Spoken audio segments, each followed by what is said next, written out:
Hey guys, welcome to another vlog.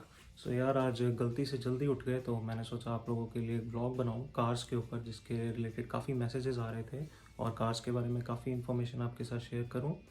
तो यार चलो रेडी होते हैं, कॉफ़ी वॉफ़ी पीते हैं, फ्रेश होते हैं और आपके लिए एक अच्छा सा व्लॉग बनाते हैं। सो इस व्लॉग को एंड तक देखना, अच्छा बनेगा तो देख ही लोगे आई थिंक। सो शुरू करते हैं। Before watching this video, please click on the subscribe button and the bell icon to get the latest video updates. Keep supporting.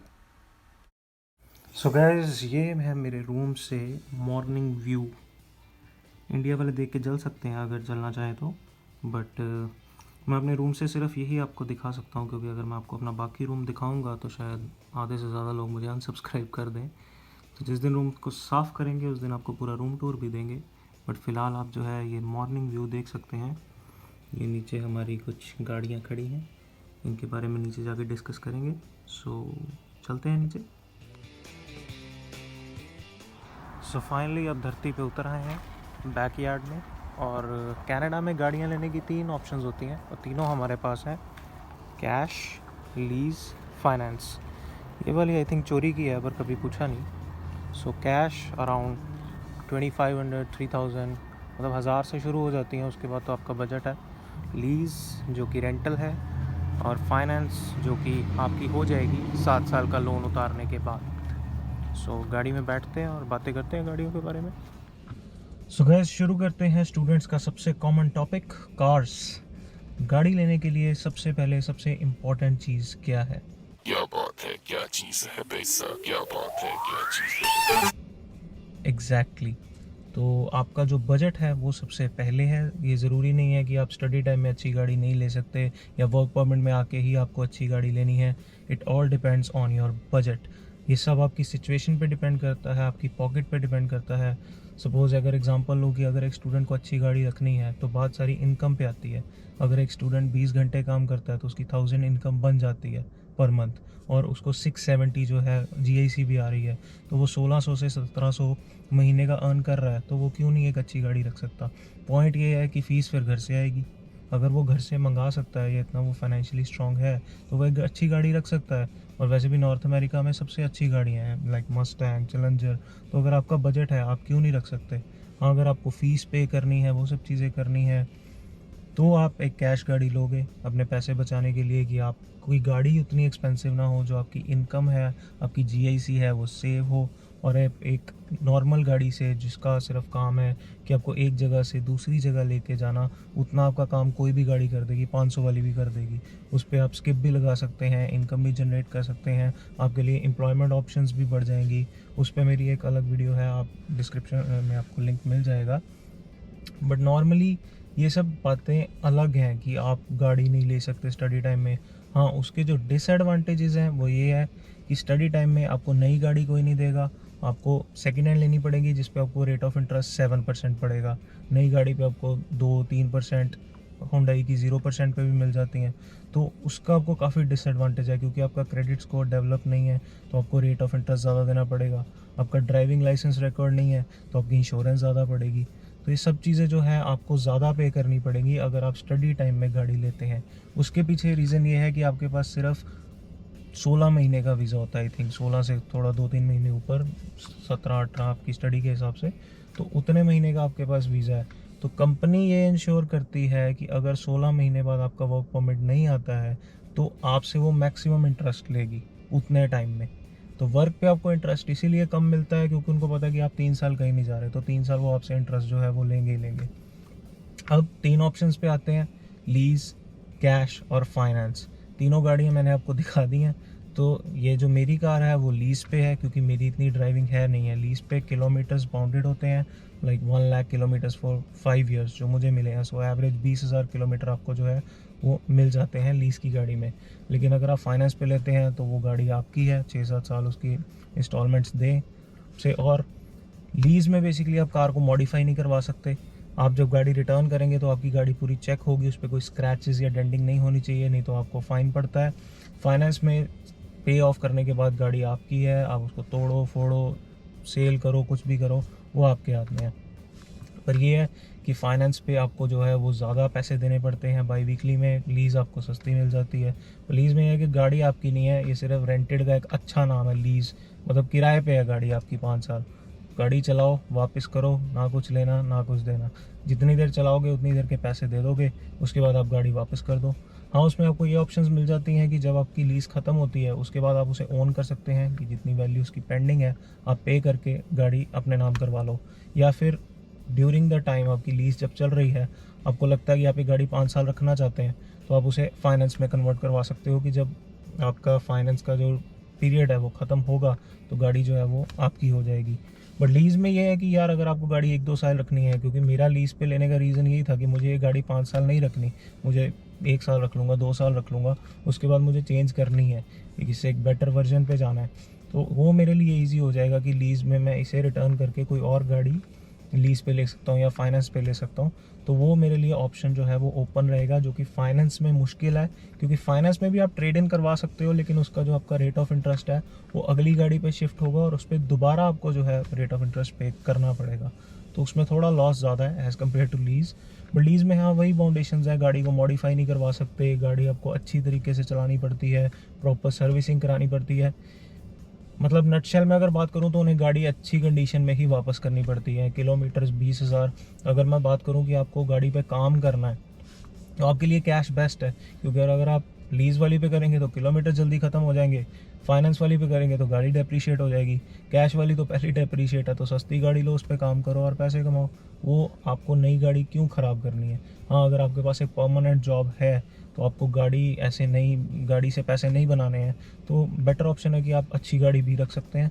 और कनाडा में तो वैसे भी स्टूडेंट्स ने सबसे अच्छी गाड़ियाँ रखी हुई हैं, इवन कैनेडियंस ने नहीं रखी हुई, जो स्टूडेंट्स ने रखी हुई हैं। तो ये आपके ऊपर है, आपका बजट है। कार टोटली इंडिया वाला सिनेरियो है कि किसी के पास मर्सिडीज़ है, जिसका मर्सिडीज़ का बजट है वो उसकी इंस्टॉलमेंट्स दे सकता है, किसी के पास सेंट्रो है, किसी के पास ऑल्टो है। तो बजट पे है, आपकी इनकम पे है और आपके बजट पे है।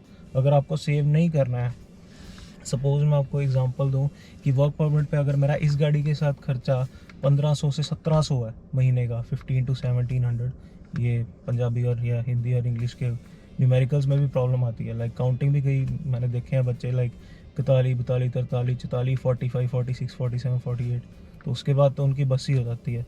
ये भी कमेंट में आएगा भैया 6500 मतलब 7000 मतलब। तो उस चीज़ का मैं क्लैरिफाई कर दूं कि मेरा जो मंथली एक्सपेंस अगर मैं लेके चलूँ 1500 से 1700, और अगर मैं एक स्टूडेंट का लेके चलूँ कि जो 20 घंटे काम कर रहा है वीकली और 1000 इनकम जनरेट कर रहा है, प्लस उसको GIC आ रही है 670, तो 1600 तो वो आराम से ही कमा रहा है। 1600 या 1650 तो वो अर्न कर ही रहा है। तो उसको क्या प्रॉब्लम है एक अच्छी गाड़ी रखने में, जो मैं अभी रख रहा हूँ, वर्क परमिट पे रख रहा हूँ। तो वो स्टडी में भी रख सकता है, बट ये है कि उसकी GIC नहीं बचेगी, उसकी सेविंग नहीं होगी, उसको फीस सारी घर से मंगवानी पड़ेगी। पर अगर वो मंगवा सकता है, वो इतना प्रिविलेज्ड है, तो वो क्यों ना उस टाइम को एंजॉय करे। अगर वो ज़्यादा रेट ऑफ इंटरेस्ट पे कर सकता है, ज़्यादा इंश्योरेंस पे करना चाहता है, उसको कोई प्रॉब्लम नहीं है, तो वो करे, वो तो एंजॉय करे, क्यों नहीं कर रहा। बट हाँ, अगर आपको गाड़ी पे काम करना है, स्किप करनी है, ऊबर करनी है, तो यार ऑब्वियसली कैश गाड़ी लो, क्यों अपनी गाड़ी को ख़राब करना। आपको जब बेचोगे तो उसकी वैल्यू भी ख़त्म होगी, वो आपको ही इन दी एंड पे ऑफ करना पड़ेगा। तो उस रिस्क से जो है वो थोड़ा दूर रहो। अगर इंश्योरेंस की बात करूँ, वही मंथली पे करनी पड़ती है आपको 300, 350, नए बंदे को तो इतनी होती है। हाँ, अगर आपके पास फुल G लाइसेंस है और आपका रिकॉर्ड अच्छा है तो वो धीरे धीरे कम होती जाती है, पर इनिशियली तो आपको इतनी देनी पड़ती है 300, 350। सो कई बार अगर मैं बात करूँ, इस गाड़ी की मंथली इंस्टॉलमेंट मेरी 273 है और मेरी इंश्योरेंस 360 है। सो गाड़ी से महंगी मेरी इंश्योरेंस है, जो कि पता नहीं काम आनी है, भगवान करे ना ही आए, बट पे करनी पड़ती है आपके लिए, वो मैंडेटरी है। गाड़ी के सिनेरियो में सबसे इंपॉर्टेंट ये है कि यार किसी की तरफ मत देखो, अपना बजट देखो, अपनी पॉकेट देखो, अपनी बैकिंग देखो। और ये ना देखो कि अगर किसी ने मस्टैंग लिया या चैलेंजर लिया वो गलत है, कि तुम उसे कहते हो यार ये क्यों ले रहा है, क्यों इतना खर्चा कर रहा है, पैसे बचाए उड़ा रहा है। वो है उसके पास, यार उड़ाने दो, उसमें तो कोई प्रॉब्लम है ही नहीं है। तुम अपनी पॉकेट देखो, तुम्हारे पास है तुम भी उड़ाओ, नहीं उड़ाना चाहते तो मत उड़ाओ। पर अगर अगला अपना शौक पूरा कर रहा है या वो उसके पास वो इतना प्रिविलेज्ड है कि वो करना चाहता है, तो वो करे, क्यों नहीं करेगा। तुम अपनी पॉकेट देखो कि तुम्हें कैश वाली गाड़ी बेस्ट लग रही है, लीज वाली बेस्ट लग रही है या फाइनेंस वाली बेस्ट लग रही है। क्योंकि अगर मैं कैश की बात करूं तो कैश में वही है, तुम काम करो, गाड़ी को ख़राब करो, स्किप करो, कुछ भी करो, वो डेप्रीशिएट हो चुकी है, उसकी वैल्यू उतनी रही नहीं है। ना तुम्हारी बाई वीकली जानी है, उसकी इंश्योरेंस भी तुम थर्ड पार्टी करवा सकते हो जो कि नॉर्मल फुल इंश्योरेंस से चीप होती है। अगर लीज़ की बात करूं तो लीज़ में वही है कि अगर तुम्हें गाड़ी 7 साल नहीं रखनी है, 1 साल रखनी है, 2 साल रखनी है, 3 साल रखनी है, तो तुम लीज़ पे ले सकते हो कि रेंटेड कार है, जितनी देर रखोगे उतनी देर के पैसे दो और वापस कर दो। बाउंडेशंस मैंने आपको बता दी हैं, किलोमीटर्स बाउंडेड होते हैं और ऊपर से आप गाड़ी को मॉडिफाई नहीं करवा सकते, आपको गाड़ी अच्छी तरह से रखनी पड़ती है। फाइनेंस में वही है कि आप 7 साल गाड़ी का, अगर 5 साल का लोन है, 6 साल का है, 7 साल का है, तो आपको उतनी देर गाड़ी रखनी पड़ेगी। अगर ट्रेड इन करवाते हो तो लॉसेज हैं, तो वो आपका डिसीजन है कि आपको गाड़ी 7 साल रखनी है, आप फाइनेंस करवाओ, उसके पे ऑफ करो, उसके बाद गाड़ी आपकी, उसमें जैसे मर्जी यूज़ करो, डेप्रिशिएशन आपके हाथ में है। लीज़ में आपको वही बाउंडेशंस के साथ चलना पड़ता है, पर ये है कि अगर आपकी गाड़ी चलती ही नहीं है, अब मेरी गाड़ी 6-7 महीने में 6,000 चली है, 7,000 चली है, तो लीज़ मेरे लिए ठीक है कि साल में तो अगर मेरी 12-15 हज़ार भी चल जाए तो मेरे 20,000 में को अलाउड है किलोमीटर्स, तो मैं ऑलरेडी 5,000 कम पे चल रहा हूँ। तो मेरे लिए तो लीज़ ठीक है कि पैसे भी मैं कम दे रहा हूँ और मुझे गाड़ी भी नहीं मतलब 7 साल रखनी पड़ेगी, 2-3 साल रख के मैं वापस कर दूंगा। और उसके जो गाड़ी मुझे एक्चुअल में चाहिए, मैंने लीज़ इसलिए करवाई थी क्योंकि ये मेरी फर्स्ट कार थी, मैं श्योर नहीं था इसको लेके। तो इसके बाद जो मैं गाड़ी लूँगा वो फाइनेंस पे लूँगा, क्योंकि वो मैं 6 साल रखूँगा और मैं वो मर्ज़ी की गाड़ी लूँगा जो मैं एक्चुअल में लेना चाहता हूँ। तो उस केस में मेरे लिए लीज़ बेस्ट थी। तो अपनी सिचुएशन देखो, अपनी पॉकेट देखो और ये देखो कि कौन सी गाड़ी आपको कम से कम लॉसेस देगी। सबसे मेन यही चीज़ है कि गाड़ी आपकी लाइबिलिटी है, आपका एसेट नहीं है, इसकी वैल्यू कम ही होनी है, ज़्यादा तो होनी नहीं है। तो उस चीज़ में देखो कि आपको लॉसेस सबसे ज़्यादा कम किस में है, और अगर आप लॉसेस बेयर कर सकते हो, प्रिविलेज्ड हो, तो भाई लो। मैं तो कहता हूँ एंजॉय करो, टॉर मारो, गिड़ियाँ गुड़ियाँ मारो आराम से, क्या प्रॉब्लम है। अच्छी गाड़ियाँ मतलब मस्टैंग है, चैलेंजर्स हैं, इतनी अच्छी गाड़ियाँ हैं नॉर्थ अमेरिका में जो मूवीज़ में देखते थे फास्ट एंड फ्यूरियस। मतलब अब तो है कि मॉडल्स भी पता चल जाते हैं, मूवीज़ में देखते हैं तो पहले तो लगता था चैलेंजर है तो एक ही चैलेंजर है, अगर मस्टैंग है तो एक ही है, बट उनमें भी काफ़ी मॉडल्स हैं, तो वो भी पता चल जाता है कि ये कौन सा मॉडल चला रहा है, कौन सा नहीं चला रहा। तो वो सब चीज़ें आके तुम्हें पता लगेंगी। यहाँ अगर नॉर्थ अमेरिका में आके या कनाडा में आके अच्छी गाड़ियाँ नहीं चलाई तो फिर आने का फ़ायदा क्या। पर ये तुम पे है कि तुमने उस सिचुएशन पे आके वो गाड़ी लेनी है, या तुम्हारे पास ऑलरेडी वो सिचुएशन है कि तुम आते ही वो गाड़ी ले सकते हो, तो तुम पे डिपेंड करता है।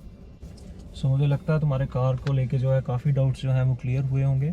और यार चैनल को सब्सक्राइब करो यार, वीज़ा चाहिए तो यार चैनल को सब्सक्राइब करो, माता रानी कसम से वीज़ा लगवा देगी यार। चैनल को सब्सक्राइब करो और इस वीडियो के लिंक को 10 व्हाट्सएप ग्रुप्स में भेजो, कसम से अच्छी न्यूज़ आएगी। जिनकी ऑफ़र लेटर आ जाएगी, जिनके वीज़े लगे हुए हैं उनका वीज़ा आ जाएगा, मेरी गारंटी है।